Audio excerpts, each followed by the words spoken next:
recording. All right, everyone, welcome to the 2019 LSTA grant application webinar. I'm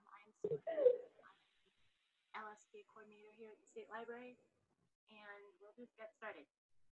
Okay, so the agenda today, we're going to be just talking quickly about what LSTA is.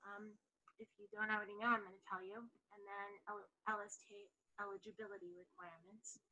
The 2019 subgrant program, which will run from July 1st to June 30th of next year. And then the LSTA LibGuide, where everything that you will need to apply and manage your grant will be found. Anyone have any comments or questions? All right, here we go. First slide, about Nevada LSTA. So LSTA is the Library Services and Technology Act. It is program run by the Federal Institute of Museum and Library Services, and it's the grants to states program. There's many that's authorized by Congress every year, given to IMLS, and they grant it out to each. Someone saying anything? You might want to mute yourself if you can. The sound is going in and out. That is probably due to our internet connection. We've been having some problems, some dodgy problems. So if I need to repeat myself, just tell me, because I don't think it's the software this time. Okay. Anyway, LSTA must be reauthorized every year, and it is based on population. And sometimes we know what we're going to get, sometimes we don't. This year we're getting 1.86 million about. So that's all good to go. It's meant to advance library priorities per our Nevada LSTA plan by the federal government. I hear some chatter in the background, so you might want to unmute yourself. Let's see. I'm going to mute all of you. How's that?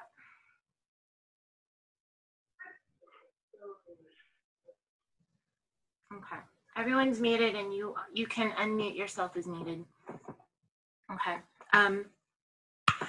Anyway, LSTA helps libraries solidify their roles in their community, right? And in 2019, we are using LSTA for both statewide projects that the state library manages, and we're also going to be sub-awarding some grants, and that's why we're all here today. We had a slight change in the procedure this year.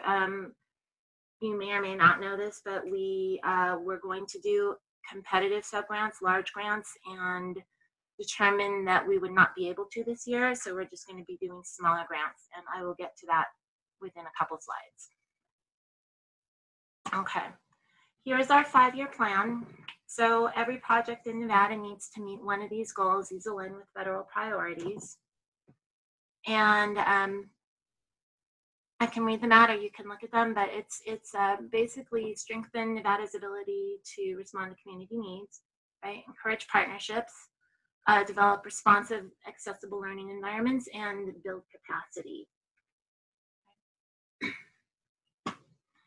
To be eligible to get a grant, you must meet all of these criteria. You've got to be a library supported by public revenues or a nonprofit, have a collection that's accessible for free and is classified, participate in resource sharing. This is the question I usually get. What is Information Nevada?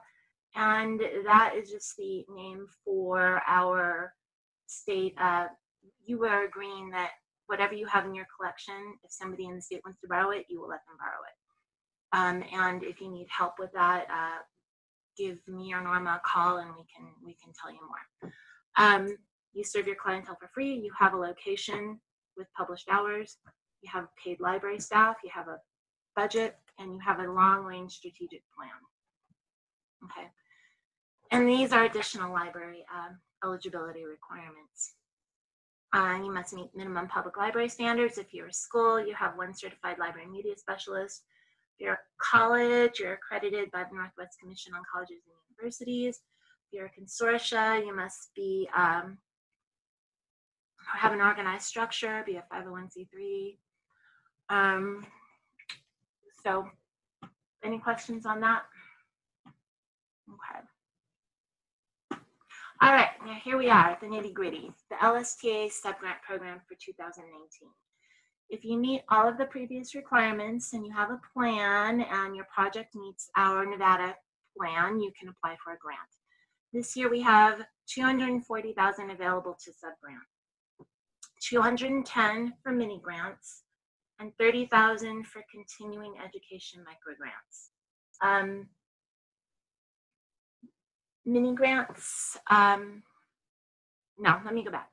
Microgrants are what we call travel to training. If you need any kind of training in your library, you can also use a continuing education grant. You can bring people in, but we'll get into that. So any questions so far on this? We have $240,000 for federal fiscal year 19. That goes from July to June. Here are the mini grant details.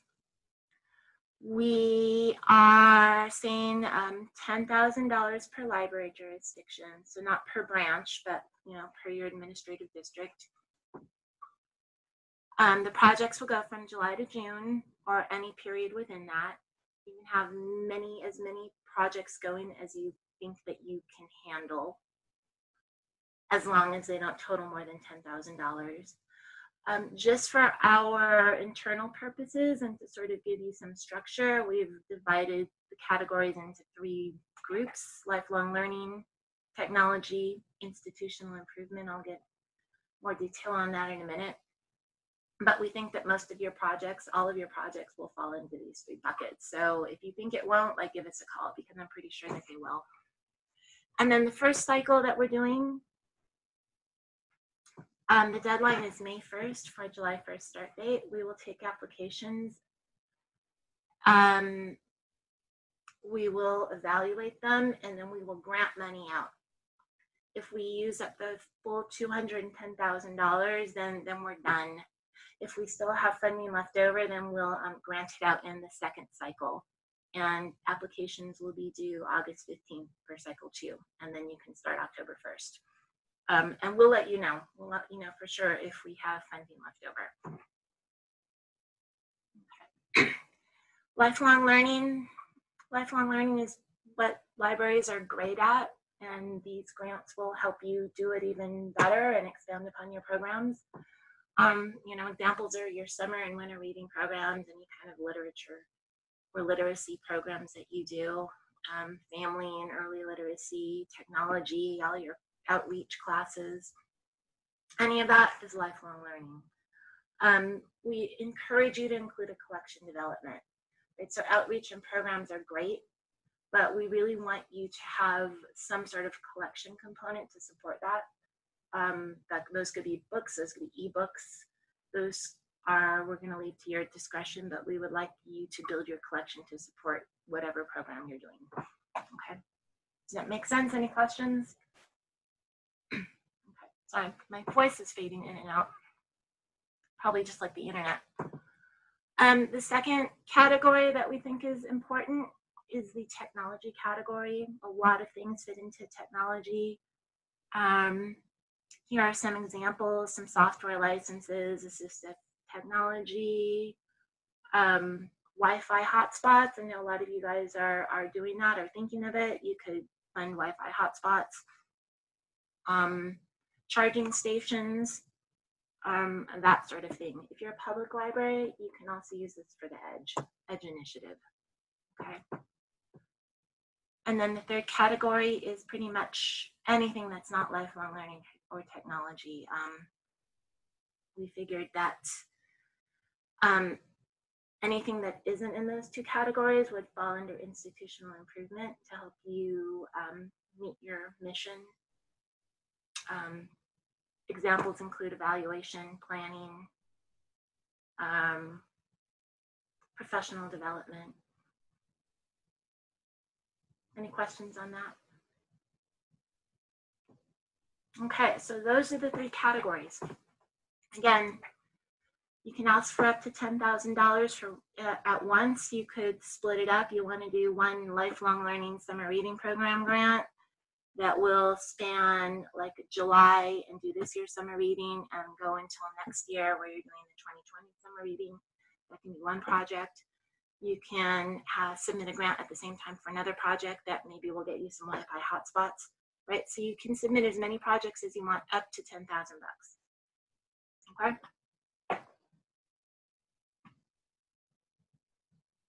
Okay, now we have micro grant details.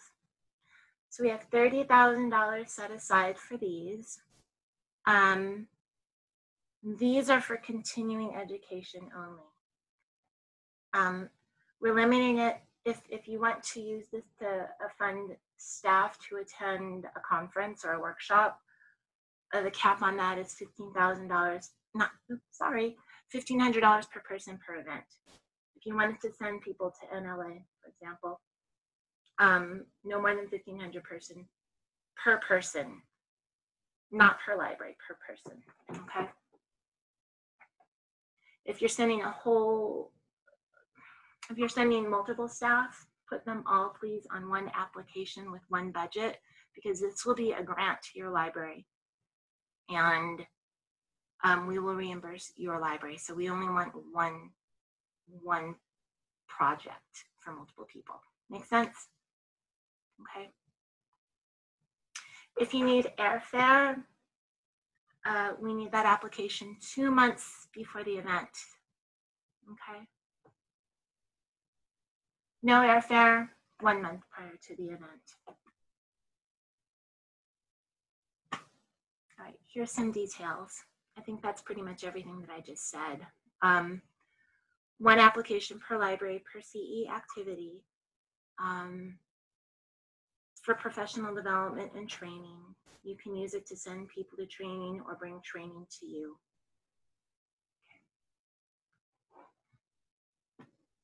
Okay. Oh. Do we have any questions on any of this so far? Or any comments? Alrighty.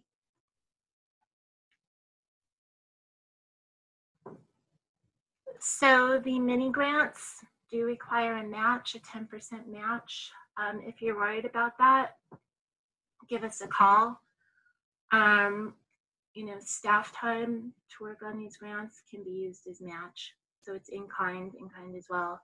If you have friends who are helping you out, local cash, that helps a bunch. So 10% for mini grants.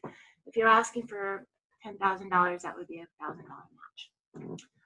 We'd like a match for the CE grants, but if you cannot do that, there is a match waiver available. This is an overview of what's allowable and what's not. This is for federal guidelines. No food or drink, right? No fundraising or lobbying. Nothing that is not related to the project. Nothing that your library should be buying just as normal operating, as part of the normal operating budget. No tax. We don't pay sales tax in the state. All right, now where do you get these applications, right? Here are the direct links to the mini grant application and the micro grant application. I'm just going to click on the apply, and we'll see if it works.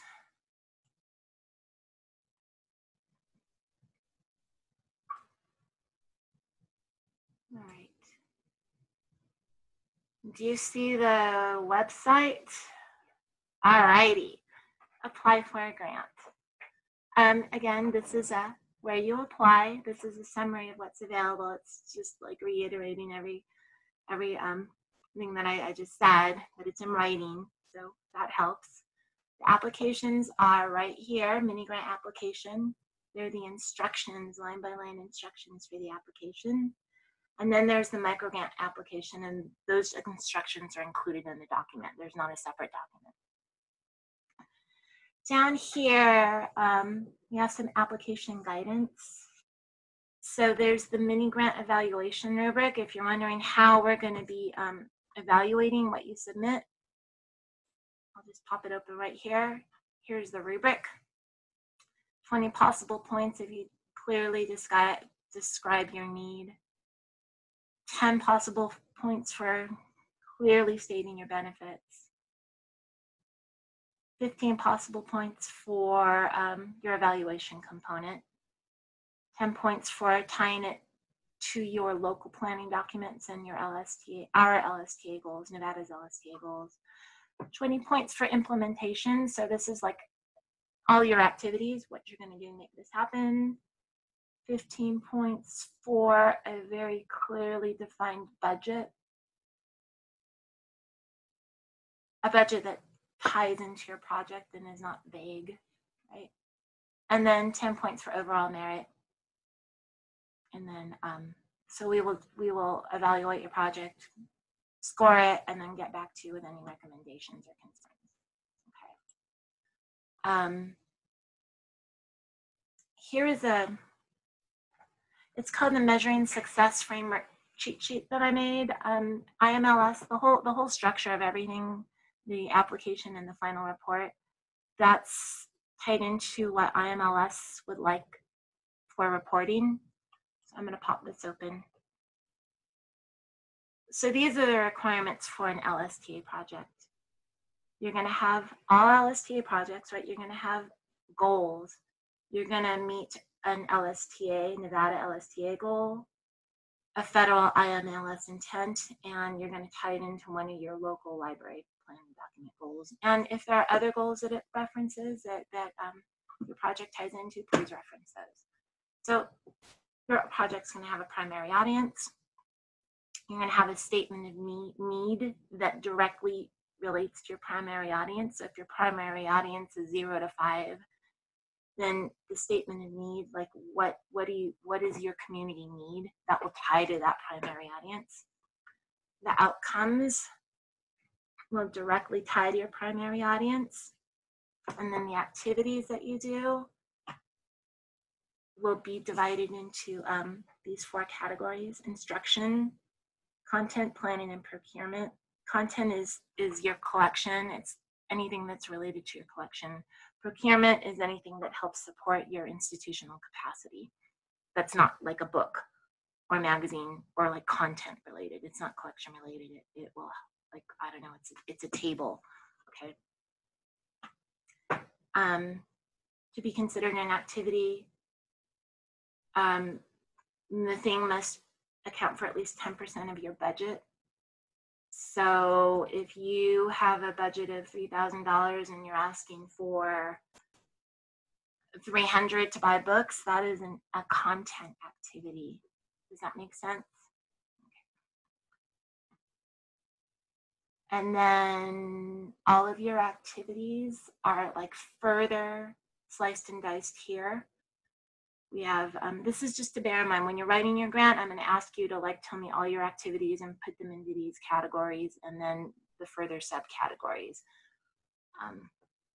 If you're buying books, it's content acquisition. And the data element, that's for when you report.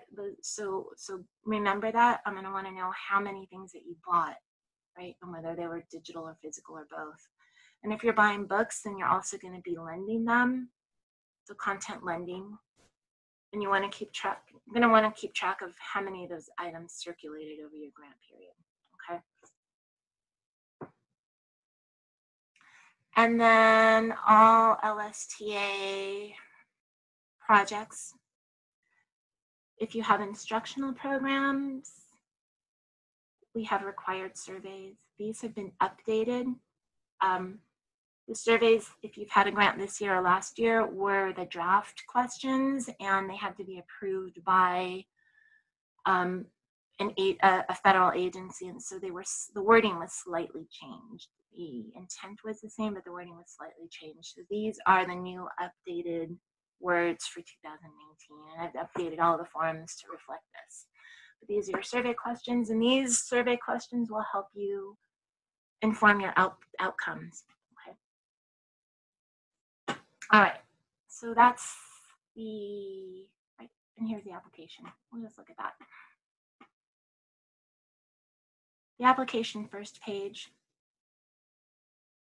I'm asking for your library, your project title, when it starts, when it ends, how much LSTA funds you are requesting, and the summary. So on the first page for our evaluators, like everything that they need to know about your project should be here. Like simply, what are you going to do?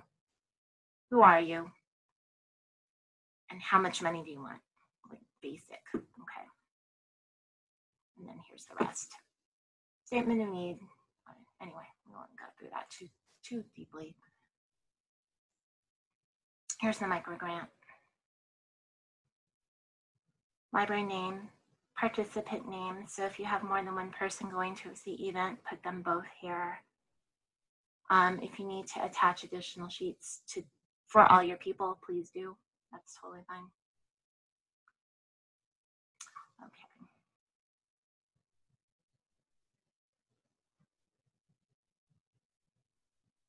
All right, I think that's it. Any comments? Okay.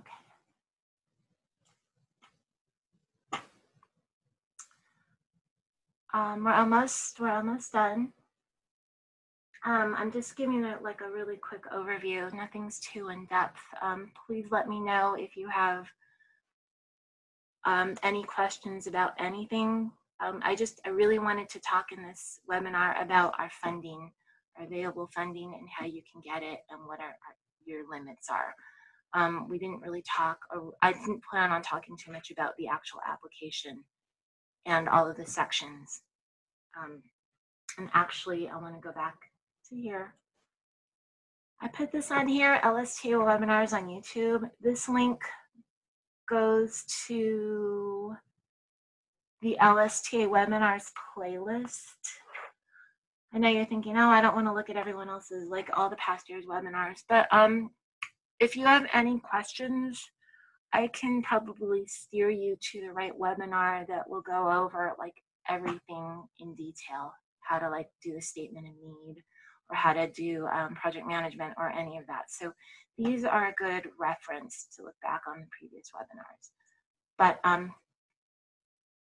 seriously though, if you do have any questions about any of the sections, just let me know. And if I get enough feedback, I will be happy to do a quick little mini webinar on all the sections of the application.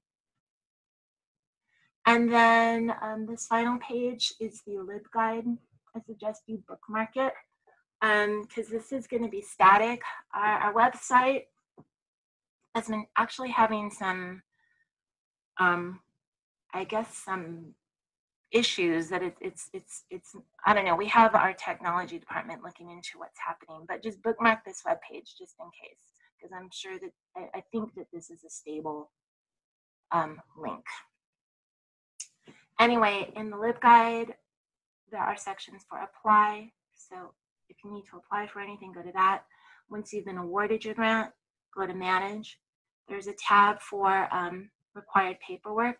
So this is pre-award paperwork. If you've submitted your application, I suggest that you start getting your pre-award paperwork all signed, because there are quite a few documents that need to be signed, and then we'll just be ready to go. There are required surveys, IMLS guidance, so that gives all of the allowable costs. Grant writing tips, I put a bunch of links to data sources. And then if you want to look at the competitive and mini grants funded over the past 5 years, there's a link for that. And I can just, maybe I can open this. All right, we just were here. Here's the manage section. It's being built still, but the manual will come. Any webinars will be posted. The reimbursement forms, those are super important once you get funded. The surveys, all of the new updated surveys are right here. They're templates, so you can modify them. You can put your library name on it. You can tweak it however you like. The final reports will be here. Publicity is important. Here are the guidelines. Here are the logos. Okay. Again, here are the required forms. So yes, if you're going to submit an application, you should get to work on these certifications as well.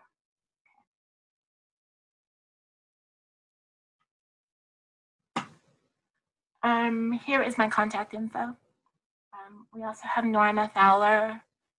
She knows everything that I know, and she's happy to answer your questions too. So choose whichever consultant you want. There's the link to the LibGuide. So I said that this webinar is mandatory, mainly because I wanted to be really clear on how much money we have available and what the deadlines are. It's unfortunate that we kind of had this hiccup in the middle of the process, so I don't want any confusion out there as to what we're funding this year. So that's why this webinar was mandatory. So you will just, I actually have a list of the people here, so if you showed up, we've got your name, so I know that you attended, then you can fill out the survey anyway to tell me what we can do better or differently next time around.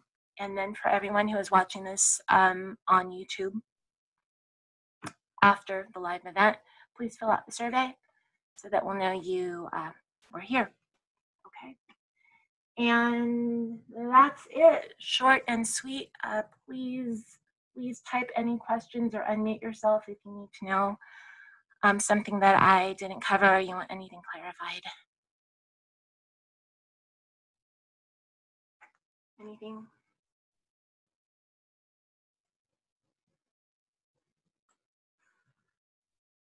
Okay, Nevada librarians, I think we are done. I thank you very much for attending, and I look forward to seeing your applications for this next 2018 year. Okay?